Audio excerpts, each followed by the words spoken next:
Monday Scrum. Hello and welcome to another edition of the Monday Scrum, joined as usual by Benji Marshall and Brent Read. Did we enjoy the footy on the weekend, lads? Yeah, I enjoyed the footy. It was great round of footy. Some great performances over the weekend. We'll highlight a little bit later, but I think Reedy had a great weekend. I had a great, you know what, my youngest young fellow who plays basketball, the under-10s, they were 19-10 down at half-time in this basketball. They came back and won 23-21. It's one of the greatest sporting events I've ever been to Is in my your life. son good? He's okay. He does his best. He's a good defender. You know, he's That's a good good. defender. You know, he plays D, plays good D. But they're up against this kid. You know, they're 10-year-old kids, most of them. They're up against this kid. He fair dinkum looked 15. But he ran out of puff. He ran out of steam late in the second Do you abuse them on the sideline? Are you one of those I parents? yelled out a little bit, yeah. I didn't yell at the kid.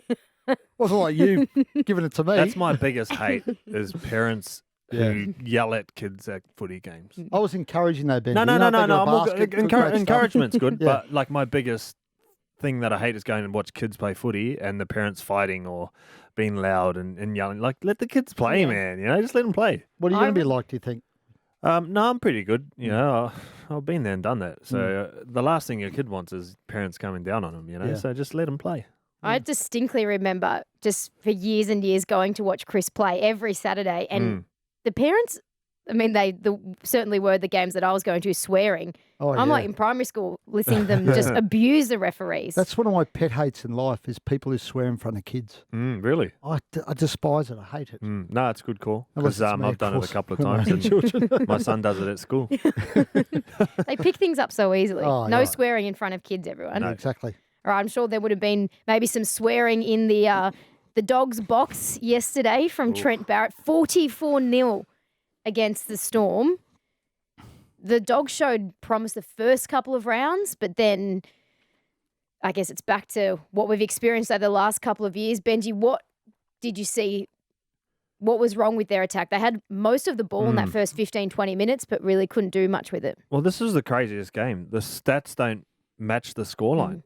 They had 50% possession and they actually dominated territory, 53%, but yet they lost 44-0. I thought they came out with great intent. They started really well. They completed high. They had 41 tackles inside Melbourne's 20-metre zone yesterday for 0 points. Melbourne had 10 and the Bulldogs 20 for 44 points. Now, that's just where they're at. I mean, you know, the intent's good. I think they've come a long way. Like this performance is obviously an anomaly. Is that what you say? Is that what it's called? Anomaly, yeah. It was.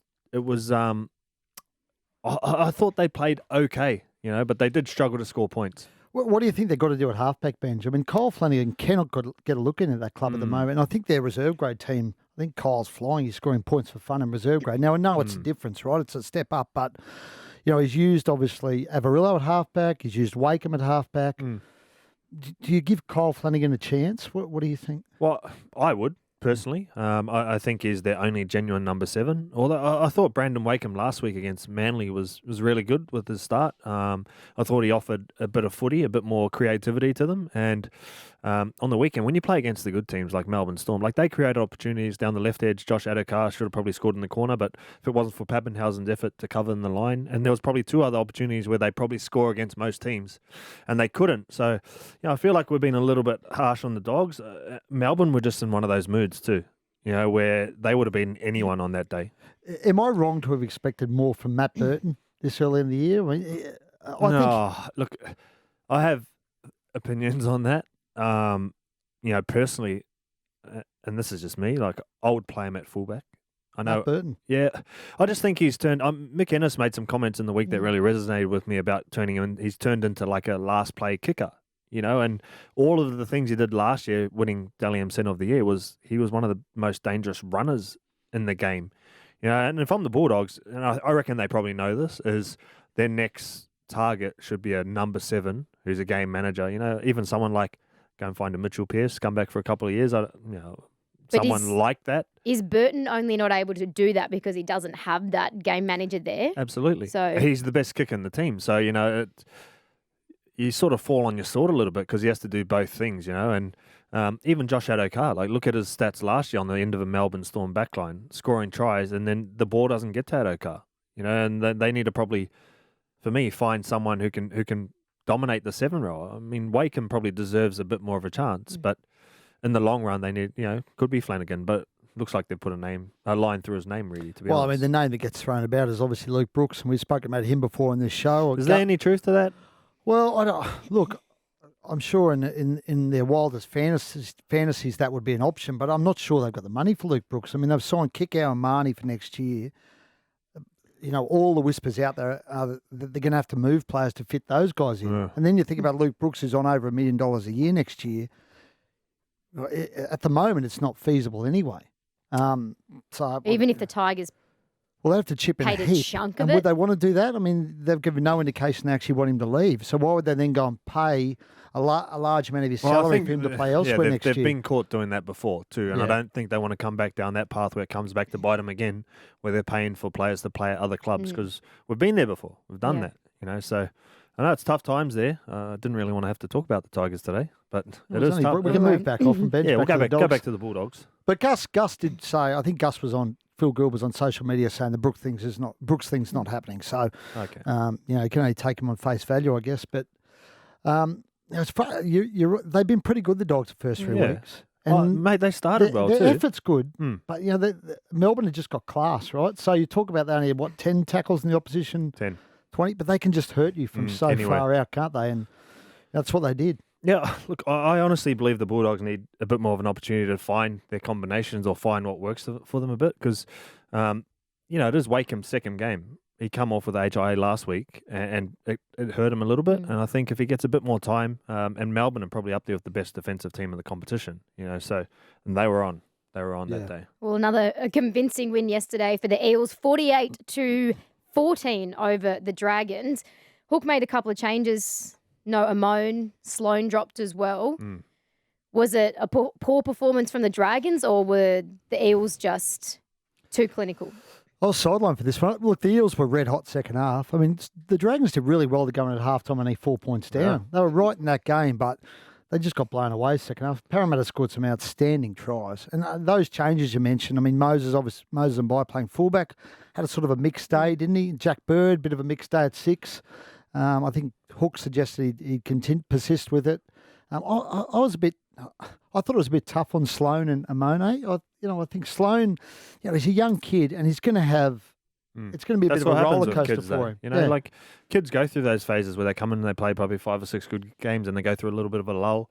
But yeah, I mean, I would have liked to see them carry on playing, but at the same time, like it might give them a bit more hunger to train harder. I thought they got physically outplayed against Cronulla the week before, so the back three probably hurt them a bit, so maybe they want to make a change there. But at the same time, those kids have got a bright future. They're going to be playing for a long time. And Hook's coached for a long time as well. I don't think it mattered who played on the weekend against Parramatta. They were red hot. And I've played against them at CommBank Stadium. Oh, is it called CommBank? CommBank. Yeah. I've played against them. They are CommBank, yeah. Mate, if they get on a roll and they get confidence like they were playing with. What about the flick pass from Bryce Cartwright? It was unbelievable. Incredible. And their halves were like Dylan Brown, a guy you've had a bit to do with. Dylan Brown. I mean, after last year, he copped a bit of criticism for the first time really in his career about his contribution to that attack. But his opening month of this year has been outstanding. Crazy. Like his game on the weekend for me, like he had 6 tackle breaks, 2 line breaks, 131 metres. He scored a try. First touch. There was a Benji Marshall comparison in there. No, there wasn't. Wasn't it? There was. Yeah, there was. He's going good. The left foot step for his try. Was that Vossi? Mick Ennis? I think Vossi. Yeah, I think Vossi made the comparison. Nah, he's better than me. Oh, please. I tell you what else reminded me a little bit. Jerome Luai's grubber, his step and then grubber for Liam Martin. Oh, the no-look kick? Yeah. Yeah, he was looking the other way, kicked the other way. Yeah. That was a great kick. That final try, that reminded me of Benji? Vintage Benji. Vintage Benji. Yeah, that's or any age Benji. Yeah. Any age Benji. You're right. Vintage Benji now. Pick on me, is it? But Dylan Brown, he's such a good footy player when he runs the football, isn't he? I mean, he's got great speed. Well, that's kid. That's potentially, like we talked about Burden. That's what Burden's job should be. And if he had Mitch Moses playing halfback with him, he can probably do that job. And he'd see the same benefits. You put Dylan Brown into the Bulldogs team, he'd probably be suffering the same thing that Burden's going through. Matt Burden's too good of a player, not to get the footy he deserves. And at the moment, they're just not getting him enough good ball. Well, Brad Arthur said during the week, yeah, Dylan's going well, but his issue is that he's got to do that every single week. And now I think he's played about 58 games. So now's the time. Brad sort of said, everyone's giving him a rap, but he can't get ahead of himself because he can't just do this for 4 or 5 weeks. He has to do this week in, week out. So if they're going to be, if Mitch and Dylan are on, no doubt they're in for a big year. 36-year premiership drought. Maybe they can break it. You're declaring it? I actually tipped a Penrith Para grand final at the I beginning of tipped the year. Para Melbourne. I tipped Para someone. But you're right. I mean, when they're both going, because Mitch Moses, I mean, he was outstanding the other night. Just that kick, that try scored off the kick where he just summed things up so quickly, and then Well, you can't won the chase. you can't underestimate how much vision that requires. They made a half break. I think it was Dylan Brown. And Moses Mbai made the tackle. Yeah. So for him to recognise the fullbacks made the tackle, this play I'm going to kick and chase, no one's back there. That's footy smarts. It was a great performance. I thought he was unlucky not to get 3 Dalian points. Who got the 3? Dylan Brown. Yes. Yeah. Okay. I think Mitch got a couple, didn't he? He got 2. Did you do it? No. Oh, okay. There we go. If I did him, he would have got 3. It was a great Sunday of footy. Great performance from the Eels and from the Storm. And it's time for a great segment on the Mondays. Reedy's Mail. I love this. What's that song? I the best actually heard segment. this. Here we I go. heard this song just on the radio on the weekend. Just the regular song. It's Midnight Oil, isn't it? Is it Yeah. Midnight Oil? What is it again? Okay. And I was thinking, well, I could be this is a wrong. weird time for Reedy to be on, but it was just, yeah, which they were the just song. playing the general song. Yeah, okay. So it reminds me of you, Reedy. Thanks, Em. Thanks. What are we doing first, Pate? Should we talk Payne Haas and Let's Albert do it. Cowley? What's happened? Dramas. Well, the Broncos just put out a statement in the last half hour or so about, this afternoon about Payne and Albert have now met with the integrity unit. Obviously that video came out last night of the pair of them having a stout a couple of weeks ago after the Bulldogs game, I think it was, when they were in the hotel in Sydney.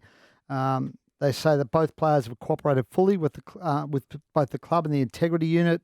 The Broncos will now work with the NRL as they complete their investigation. So, I'll have to see how it unfolds from here. But obviously, Payne's got a bit of form. I mean, he's had some issues in the recent past with the NRL, and I guess I would imagine they'll take a pretty dim view of this. Two guys having a bit of an altercation in a public place like this. So, What do you expect the punishment to be? I expect Payne will miss some footy. I'd be surprised if he doesn't miss some footy, given he's been suspended. Well, I mean, he's been suspended before for off-field indiscretions. Yeah, I didn't know that. And because of that, I'd imagine the fact that there's another incident, it's become public knowledge. I'd imagine he'll probably miss some footy games, which is, if that happens for the Broncos, it's a sledgehammer blow because he's their best player by the length of a straight. Yeah, that's big news if he misses any footy for that. He's definitely their best player. I don't know where their standards stand on what they would punish for that. But yeah, I would just probably fine them. Yeah. We'll see what happens. But at the end of the day, it's up to the integrity unit, correct? Yeah, I think that, they work with the Broncos on it, but yeah, the integrity Because if you're unit the probably gets the Broncos, final say. You kind of wanting to give him a fine potentially. You don't want him missing footy, so. Well, the other thing is you've got all these rumours floating about his future and his future in Brisbane at the same time, and Brisbane probably don't want to get off, because all the whispers out of Brisbane are that Payne Haas wants to leave, wants to go somewhere else. Now, he's obviously got a court case going on with his former agent at the moment. I think that's back in court next week. The Broncos are keen to extend him out. I think he's got another year or two. I think it might be 2 years left on his deal. But there's lots of rumours that he'd be happy to leave. So I'm sure Brisbane don't want to, upset the apple cart any more than potentially it is at the moment. There we go. What do you have on Jack Bird? So originally there were a few other clubs interested, but does it look like he's going to stay at the Dragons? Well, further talks today, with Jack Bird and his management about the contract offer that's on the table. I think it's a 2-year extension for Jack with the Dragons. They expect a response this week. By the end of the week, we should have a decision on Jack Bird's future. And I think I said it recently. I don't see Jack leaving. I think Parramatta are in for him. They've now pulled out. There's been talk about the Dolphins, but Jack's made it pretty clear. I think he wants to stay at the Dragons if possible.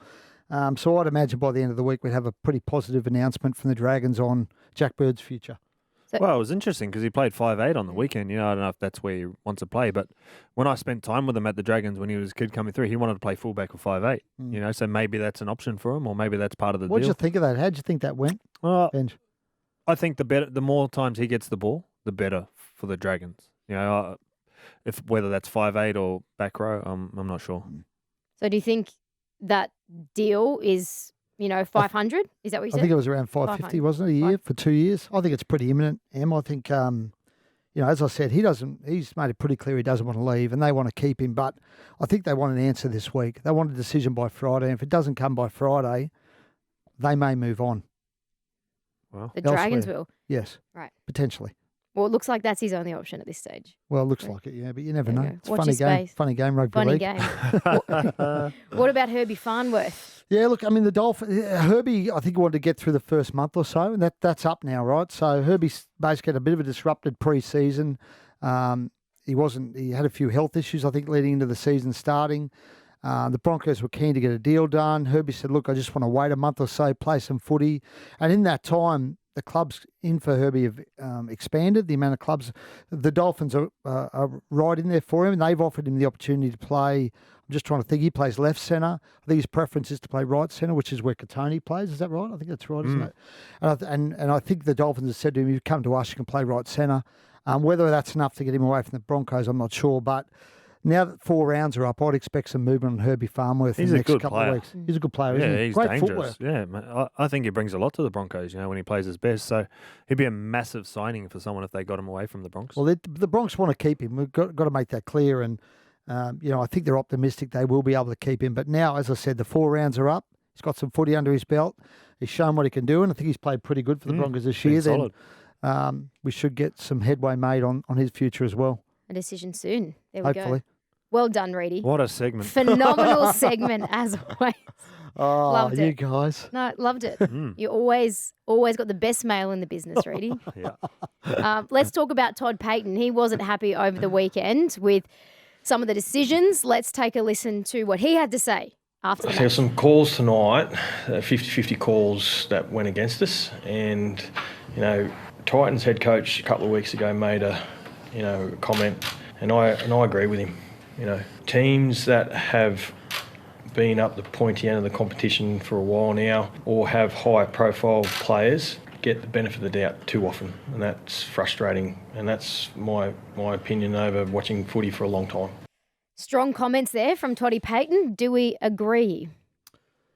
Probably. I mean, it's probably true, but I'm not sure whether it's the teams at the top end get the decisions because they're the teams at the top end, or that's because they've got the best players. I mean, Cameron Smith, when he was playing the game, the GOAT, had a way with referees that meant he obviously often got the rub of the green, right? So those top teams generally have the best players. So I'm not sure whether the best players are just smarter at dealing with referees or, they're maybe a bit more intimidating to referees. I'm not sure. But So you're saying the referees are scared of the top players? Well, it doesn't matter what you say now because, the referees have heard what Todd's had to say and they've heard what Justin Holbrook's had to say. And now subconsciously they're thinking, well, I don't want to be biased. Yeah.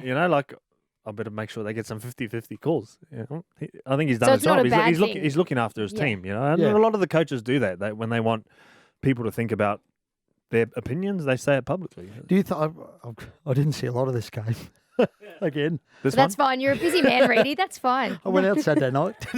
Where'd you go? I just went to a friend's house, had a few red Yeah, wines. he had a point though on a couple of the calls. I thought Toddy, especially the Griffin Neem one. I think when a half goes deep into the line and is trying to commit defenders, and you're committed to the tackle, it shouldn't be a sin bin. But it's the other one when they sort of turn their back and they've passed, and you get hit in the back with a bit of whiplash. I think that's a little bit different. So I think he had a point on that one, but I do think the other two were potentially sin bins. That threshold on halves going into the line, that seems to have been reduced this year. They seem to be sin-binning guys more often for that sort of contact, even if it's a split-second thing. A lot of guys are still getting it's hard. sin-binned Like for it. we obviously want to change that when halves get hit like that, but at the same time, like the best halves in the game go deep into the line, and that I know as a half, if I'm getting like hit after I pass, I've done my job. So there's a bit of a balance, and I thought the Griffin Neem one here was pretty unlucky.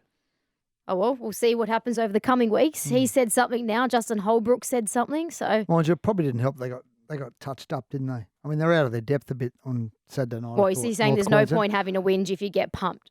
Well, it probably colours your judgment a bit, right? If you get, You never know. It might be the old Wayne Bennett. We'll talk about this so they don't talk about the team. Yeah, maybe. But the Roosters were good. Very good. They played. Sam Walker was good. Mate, he was great. He's a good player. Said that last week. Let's not go there. But Joseph Manu, Oh, how good was he? What a gun. he's a machine. He is such a good footballer, man. Honestly, I've played with him. He's one of my favourite guys to play with. Some of the stuff he does is just freakish. And it doesn't even look like he's trying. He's like effortless. Great player. He's a strong bloke, Benj, obviously. Well, he's pretty big. He's like 105 kilos. And quick, skillful. He's got all the passes. Jeez. Do you think he'd be, I mean, there's obviously a bit of talk at times about moving him. He's played a bit of fullback there, a bit of 5'8". Do you think he's a little bit wasting the centres, or is that? Well, I don't know. I still think it's his best position, but if he needs he's filled in at 5'8" and fullback for him and done a pretty reasonable job, so if it ain't broke, don't fix it. Keep it as it is. Yeah. The Roosters. Well, they were good, the Roosters. They They were were. good. So They hit too back. were the Penrith Panthers. They're at Bluebet Stadium on Thursday night for this grand final rematch. There was talk all week about build-up. We're going to target Nathan. There was a bit of niggle. Spencer Linu wouldn't shake Jai Arrow's hand at the end How either. good. Apparently he said that he wasn't happy the fact that Arrow was saying he was going to target Nathan Cleary. But that's all part I of don't the mind build-up. that. Yeah, I it's don't mind part that of the build. sticking You up want for your that. players, like a bit of taking it personally. Don't talk about my halfback like that. Wish I had that. When you were playing? Did no one stick up for No, you I ever? said, I'll be honest, in my first game, Terry Hill had my back big time. Like, a couple of big boys tried to fight me, and Terry Hill was just giving it to them. He's a school kid. He's a school. You've been carved up by a school kid. That was the best. He was giving it to them.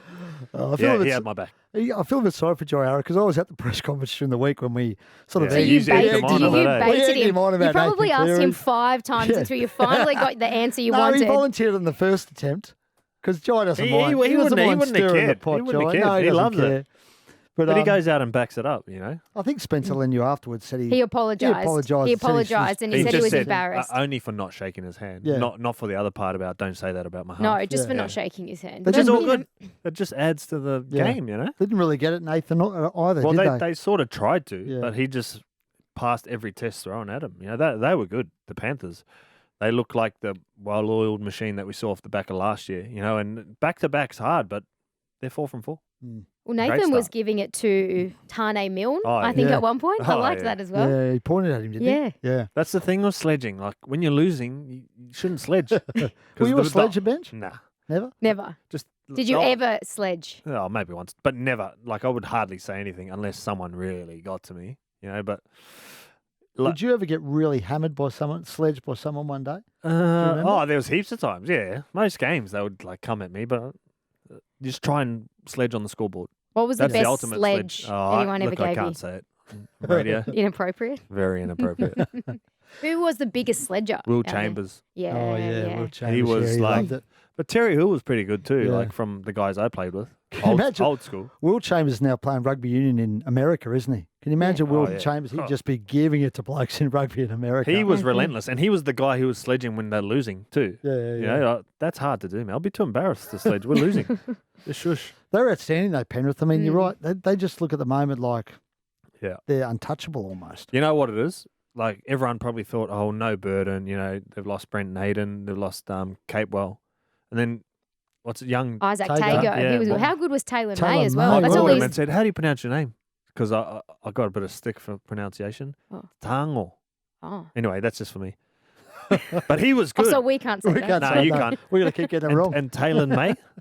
How good's he Yeah. going? Seriously, I think they got it Yeah. when Bizza comes back. They got a few issues with whether they keep Staines there or they put Taylor May on that wing because he adds another dimension to Yeah. the game, especially out of yardage. He was phenomenal, and Isaiah Yo, like seriously. I spoke to Taylor after the game, and he just said it's a good message to a good example for younger kids. Just keep at it. He said he was told he's too small. He'll never play Yeah. first grade. And Now look he's at a him unit. now. Look at him Did now. you see him in the boxing ring with his shirt off? No, Unit. really. He was the one who had the boxing He fight fought Freddie Lussick. against Freddie Lussick. Oh, did he? Yeah. Oh, I don't watch that. I don't watch Okay. those Yeah, he punch punched holes in him, fake, though. fake Yeah. boxing stuff. I'm only interested in the real fights. No, fair enough. The real stuff. Just You know? call Sonny Shout Bill. out to Just the gonna call Latrell Sonny Bill. Mitchell, actually, because he accidentally, a ball ricocheted That's off right. his foot and it hit an elderly woman in the crowd. He went over to check on her welfare. And then at the end of the game too, went and handed his boots over to just say sorry and Yeah, that's the gave her real a hug. Latrell that Yeah. people probably he don't is know. a class act. He Yeah. is so Absolute class giving. act. People don't understand. Like he gets mixed up for how he acts over the white Yeah. line Yeah. when he goes. He's just a competitive guy, and then when he gets off it, he's so nice. Even picking up the kid. I don't know if you saw it Yeah, to go to but- training. The yeah. Roosters kid the other day. Yeah. That's Latrell. I've seen him do so many things like But that. you know what, Benj? It's nice to see that story told because quite often those stories don't get told because players don't like. Well, he does. He's not doing He it for does- the story. No, I know. But it was the even- coach of the Even kids' after the team. game, I asked Latrell to speak and he was hesitant to speak because you don't want to look like you're talking yourself up. No, Like, he's- well, I'm and such he's a not good like bloke, that. right? So Hmm. he didn't want to make out like I'm such a great bloke. Yeah. But and he was actually quite emotional after. Well, he going over respects and- his yeah. elders too, you know. And the lady was a little bit older. He felt really Yeah. bad. But it's nice that stuff. Obviously, nice he went over to the crowd and saw that lady. But that story during the week, it's a side of Latrell that, Latrell's obviously always often on the back page for. He's on the back page for different reasons, but probably not enough focus is on Yeah. the impact he has outside the game Yeah. itself. Like he has an Mate, amazing some of the impact. things I've seen community-wise, like he doesn't want told. You know, Mm. he's just doing it because he actually cares about what he's Yeah. doing. You know, so yeah, you're right. It's good to see some good stuff about him. Mm. And I think he's one of the most genuine guys, even when you're there at media and captain's run. Yeah. After captain's run, if he's still hanging around and he'll come up and ask you how you're going and have a chat, It's hard because he's like He's so He misunderstood. is the most requested. When I was at South last year, Yeah. he is the most requested person from fans, media, Yeah. to do everything, and he never says no. You know, he gives his time up He says no to us every now Or and just then. you. Benj. The media, we get brushed to by him the every to the now and then. fans. yeah, he does. He'll stay back Stays back. honestly for forever to be able to sign autographs and everything. So Yeah, well done. good man, good footballer. It's time for our. Second I don't know favourite. if it's Second okay. Let's say favourite. for today, it's our Third favourite. second Third favorite favourite. segment. Okay. Benji Marshall. Benji Marshall. Oh, Benji Marshall. Marshall's Law. Benji, what was your key takeaway from the Gonna be weekend? Really quick. Tyson Frizzell played 200 games. Congratulations. Aiden Tolman, 300 games. Try. That was Hasn't scored a amazing. try for ages, but Amazing. scores one of his 300 game. Oh, good. You can't, like, seriously, people don't understand how hard it is to play that many games. And he played it in the middle. So full credit to him. But What'd you finish on, Benj? What'd you get? to? 346. Yeah. Man. Wow. Anyway, long story. If I didn't have to quarantine with Emma for 2 weeks, I would have been more. But yeah. That was fun times quarantine, No, it actually. wasn't. Not for you. No, well, no, I don't want to. I just drank wine every night. Yeah, we know. Yeah, you haven't stopped. Yeah, well, my biggest takeaway from the weekend was Ryan Pappenhausen. Mhm. What a freak. Seriously, like, we talked about the Bulldogs stats and how possession territory, all those things, but Pappenhausen made a mockery of that. And not only offensively, but defensively, he jumped in the line twice for the Melbourne Storm, saved 2 tries. And even when the Bulldogs looked threatening, he was just on the end of the line just in case anyway. His influence on that side, for a guy who came off the back of last year with a few HIA issues, a few brain injuries, to come back and throw himself into the attack like he has, running hard. Like he hit a hole of Harry Grant yesterday that he was like a front rower through the middle of him, with no care whatsoever how hard he got hit. And he ended up scoring, but he scored 4 tries yesterday. The stats are crazy. 28 points, 12 runs, 144 metres, 4 tackle breaks, offload, 3 line breaks, 2 line break assists, 1 try assist. Crazy. Could you see him getting that utility spot for the Blues? Oh, I think he's a shoo-in. He has to be. And Well, he was part of the squad previously before he got the HIAs. I think he would have been I think he would have been the utility last year, but for the Remember the the back head end of the game when they needed to score points, and he wasn't he supposed to Yeah, be it there? was. If Yeah, he yeah. was there, Yep. they win. Yeah. I think it was the Wayne one, the worst ever Queensland. it was, I think, one. yeah, one of the There we great. go. But One of the anyway, great series takeaway: wins. Ryan Take me back Pappenhausen, there, please. freakazoid. So Ryan Touch football. Pappenhausen for a Blues debut this year. He's World Cup at the end of the year too. I And mean, what a handy Yeah. inclusion he'd be for he'll Mal. be in the mullet team of the century. Do you rate the mullet? Love it. Do you? Yeah, I love it. Ooh. Did you ever grow a mullet? No, It's not too late, Benj. I had some crazy hairstyles, but never What had was a what mullet. was your worst hairstyle? When I was a kid, I actually used to shave an eggshell into the top of my head and then dyed it blonde. Yeah, Wait, an eggshell? like zigzags. Like the top of my head looked like a cracked eggshell, Yeah. and dyed that part blonde. What was the theory there? It was going to be mad. And then I looked in the mirror. And it was shit. Actually, the sideburns made a mad comeback in my debut years. Yeah, your sideburns were very prominent in the early I don't know what I days. was thinking. I think that was me trying to think I was a man because hair was actually growing there. You know, I used to shave my face when I was young to try and make it grow. Really? Yeah. Wow. Lemon cordial, mate. Now it's grown. Oh, that puts hair on your chest, doesn't it? Sorry. Lemon cordial? Oh, no, that's what people used That's to say. old. Yeah. Yeah. It's an old thing, Em. You're too young. Yeah. Don't worry. Oh, sorry. You're showing your age here, are you? Yeah. What are you? 50? Two. 52. Looking Yeah, great he looks for 52, great. Yeah, he looks Reedy. so good. Yeah. Really fit despite that You've car. gone easy. Bring it on the last couple of minutes. Just bring it on.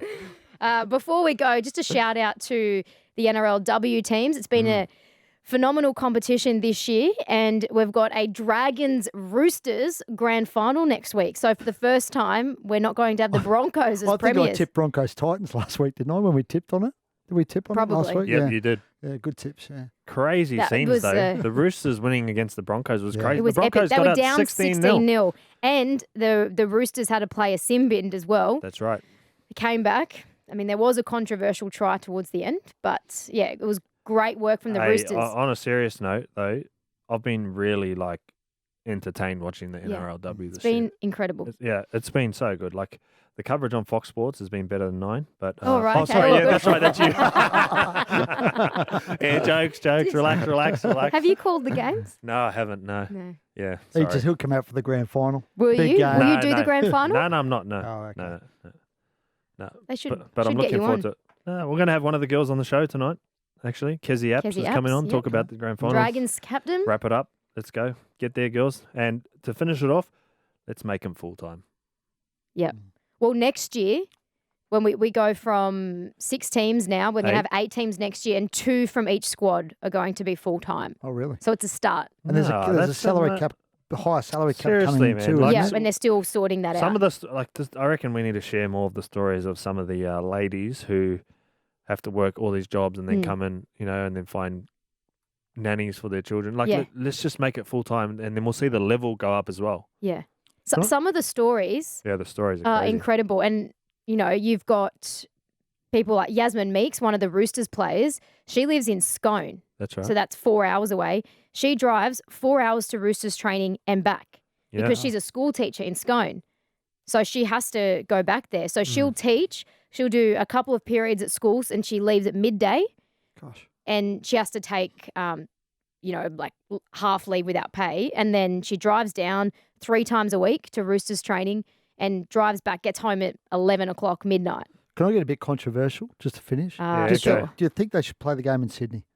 Because it's not the Broncos. 'Cause It's it's too Sydney- it's too hard Two Sydney now. teams, yeah. It's too logistically. I think that's difficult. what happens when you assume that the Broncos are going to win. I think everyone assumed they would. They hadn't played a game at home for a long time, the Broncos, 2 years or something? For that one that was last week. Yeah. It'd been a while. Yeah. So It's, they're probably thinking they were just going to make it. Well, I think everyone assumed they were going to make it. Not me. Who are you backing in the decider then? Dragons. Yeah. I think the Dragons will get the job done. Jamie know, Soward's it'll done be a close. great I'm job. going to take the Roosters just to be different. Yeah, that's good. No, Okay. Sowi's been good, I Yeah. reckon. He's like Emma Tonegado for me. She is a gun. Superstar. Apparently, just to finish, the Sowie was getting up video when they were doing video. He was giving it to the girls, saying, "Look how easily you're being just pushed off from these tackles." And then one of the young girls, Quincy Dodd, said, "Oh yeah," and she got up this video of GI just Oh, really? 100%. That's cracking. Sowie would GI love that. just like just a turnstile through Sowie, and Because they Sowie gave it loves back to revisiting him. that moment, Yeah. doesn't he? So they Always gave it takes to him. so well when you remind him about it. So it's good. Anyway, it'll be a cracker. So that's at Redcliffe, and it'll be on Fox Sports and on 9. You can choose where you'd like to watch. And Triple M. And Yes, Triple M come with on. the one and only Maroon. I believe we've got Sammy Bremner, and Kennedy Cherrington is in With who? with Maroon. us. With Triple M. With Triple M. Maroon, yeah. Yeah, it's Maroon. Maroon calling. Yeah. Maroon's Oh, calling. the best caller. Better than Dan. Oh, Ooh. Oh, no, I mean like Controversy. the best caller that we've got that day. Call him Who that do you game. prefer, Dan or Maroon? Oh, wow. Very close, but Dan. Oh, okay. We'll play this to Maroon, and we'll see you next week on the Monday Scrum.